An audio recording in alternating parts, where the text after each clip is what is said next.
السلام عليكم ورحمة الله تعالى وبركاته. اللهم صل وسلم وبارك على سيدنا محمد.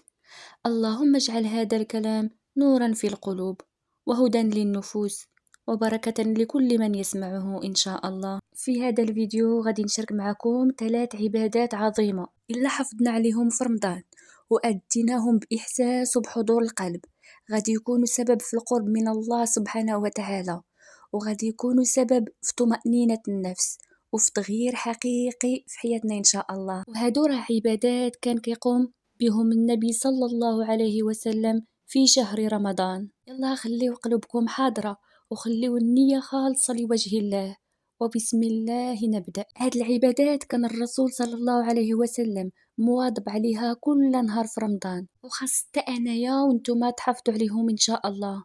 ماشي ضروري تديرهم بالعدد الكبير، قد ما المهم تديرهم بإحساس. خاصك هاد العبادات تحس بهم وتذوقهم وتدير هاد 3 العبادات إن شاء الله وانت كتعبد الله سبحانه وتعالى كأنك تراه. ديرهم بأحسن ما عندك، حيث الإحسان هو تعبد الله سبحانه وتعالى كأنك تراه. هاد العبادات دخلي ليهم بنية الإحسان وبنية الإحساس، وهاد الشي علاش كنقول لك ماشي مهم العدد أو الكم، حيث إلا بقيتي مركز غير على العدد ولا على بغيت ندير بزاف فالنتيجة هي أنك ما كتكونش حاس ولا كتديرهم غير باش تسالي داك الوقت اللي انت حددتيه. أول عبادة هي ذكر الله. النبي صلى الله عليه وسلم راه كان كيذكر طوال العام، ولكن الذكر ديالو في رمضان كان عنده مذاق آخر، كان عنده إحساس آخر. الذكر ديالنا إن شاء الله كيكون عبارة عن استغفار، كتدير مثلا 100 استغفار بدون تحديد الأوراد، وسبحان الله 100 مرة، الحمد لله 100 مرة، لا إله إلا الله 100 مرة، الله أكبر، لا حول ولا قوة إلا بالله، كل واحدة 100 مرة. وتختم بالصلاة على النبي صلى الله عليه وسلم. وهنا كيهمني الإحساس، وانت كتذكر الله سبحانه وتعالى حس بيها واستشعر أنك بالقرب من الله عز وجل. أستغفر الله أستغفر الله، قلها وأنك كتمسح الذنوب ديالك وكأنك كترجع لمنزلة التقوى اللي هي المنزلة الحقيقية ديال شهر رمضان. سبحان الله سبحان الله سبحان الله، قلها وكأنك كتأمل في الكون الله سبحانه وتعالى، حتى ولا كنتي مغمض عينيك كتشوف قدامك شريط وكتقول يا سبحان الله، شنو هاد الخلق العظيم، شنو هاد الجمال. ولا كتقول سبحان الله سبحان الله وكتفكر في التاريخ ديالك، شنو دار الله سبحانه وتعالى معاك، كيفاش وصلتي لهاد البلاصة اللي انت فيها دابا، وكيفاش جيتي لهاد الكون أصلا. والحمد لله، قولها وأنك كتشوف شريط النعم اللي عطاك الله سبحانه وتعالى في حياتك. الحمد لله على نعمة الوالدين، الحمد لله على الدين، الحمد لله على الصحة وعلى الإيمان، الحمد لله على هذا الشهر المبارك شهر رمضان، الحمد لله على ربي، لا إله إلا الله. قولها وكأنك كتعترف ما كاين حتى شي حد آخر من غير الله سبحانه وتعالى، أنه هو اللي خلق هذا الكون، وهذا هو المعنى الحقيقي ديال لا إله إلا الله.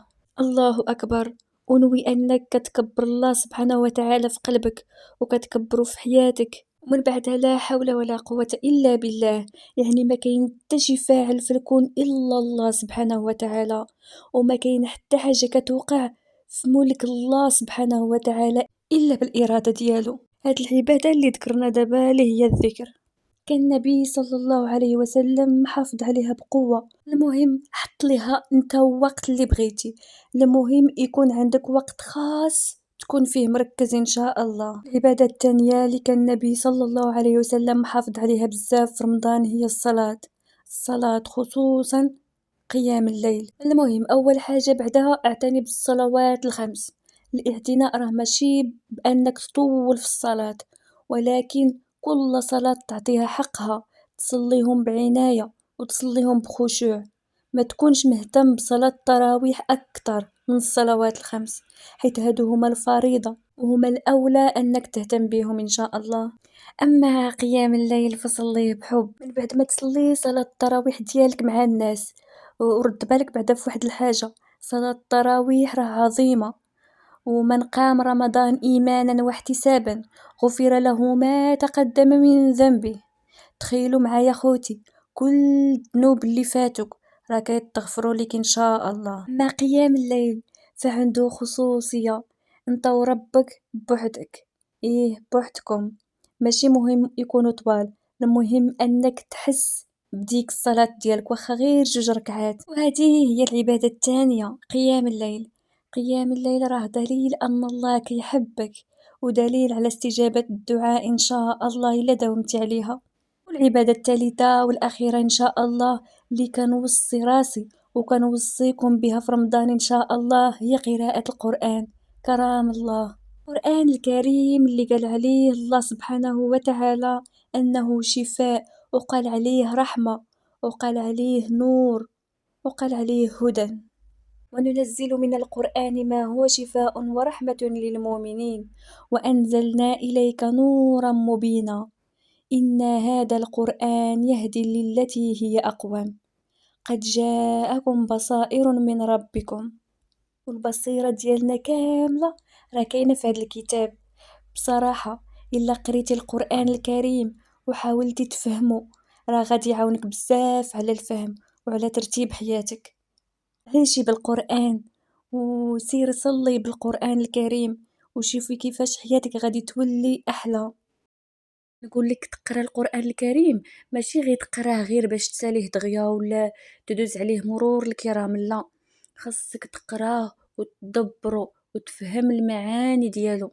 القرآن راه غير تبليك حياتك كاملة من اولها الى اخرها، اي حاجة بغيتيها كيف ما بغات تكون راه كاينه في القرآن الكريم، خاصك غير تقرا بتدبر وبفهم معانيه.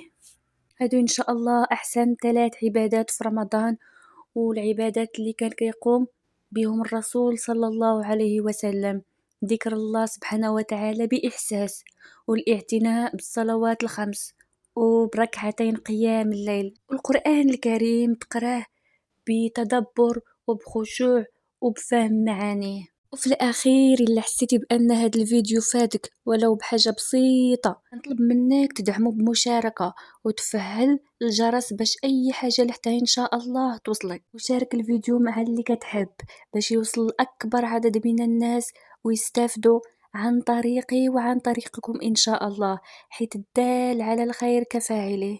بارك الله فيكم وجزاكم الله خيرا، والسلام عليكم ورحمة الله تعالى وبركاته.